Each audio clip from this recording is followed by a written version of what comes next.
Yesterday or the day before, I talked about how to provoke System 2 voices when thinking, rather than just thinking System 1 voices. And basically what I came up with was to just tell yourself that that the answer is wrong. And I think that will be exceptional enough an instance for System 2 voices, which normally, try to just chill out and not get involved, for them to engage. Anyway, and then right after that, I read this chapter. So I'm excited to share it with you. How to Have a Good Idea. Marcel Kinsbourne, professor of psychology at the New School, co-author with Paula Kaplan of Children's Learning and Attention Problems. You don't have to be a human to have a good idea. You can even be a fish. There's a large fish in shallow Micronesian waters that feeds on little fishes. The little fishes dwell in holes in the mud, but swarm out to feed. The big fish starts to gobble up the little fishes, one by one, but they immediately retreat back into their holes when his meal has barely begun. What to do? I have put this problem to my classes over the years, and I remember only one student who came up with a big fish's good idea.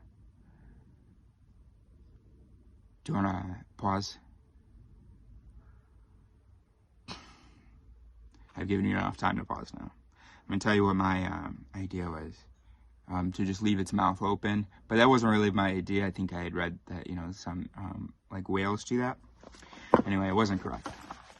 I have put this problem to my classes over the years, and I remember only one student who came up with a big fish's good idea.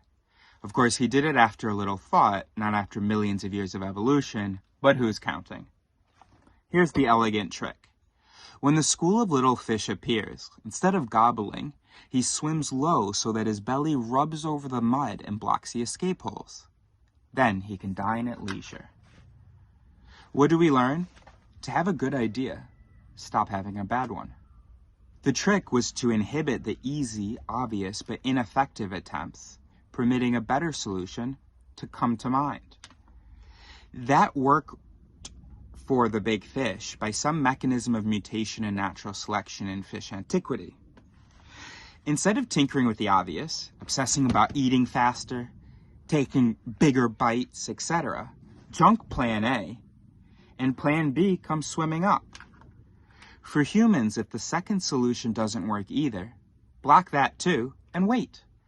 A third floats into awareness, and so on until the insoluble is solved, even if the most intuitively obvious premises have to be overridden in the process.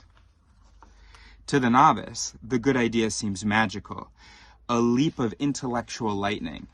More likely, however, it resulted from an iterative process as outlined above, with enough experience to help reject seductive but misleading premises. Thus, the extraordinary actually arises, step by step, out of the ordinary. Having a good idea is far from rare in the evolution of non-human species. Indeed, many, if not most species, need to have an idea or trick that works well enough for them to continue to exist. Admittedly, they may not be able to extrapolate its principle from the context in which it emerged and generalize it, as some people can, courtesy of their prefrontal cortex.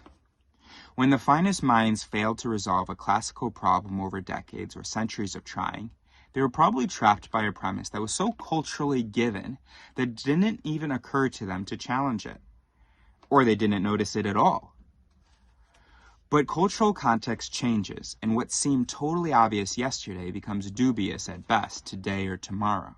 Sooner or later, someone who may be no more gifted than his predecessors, but is unshackled from some basic and incorrect assumption, may hit upon the solution with relative ease. Alternatively, one can be a fish, wait a million years or two, and see what comes up.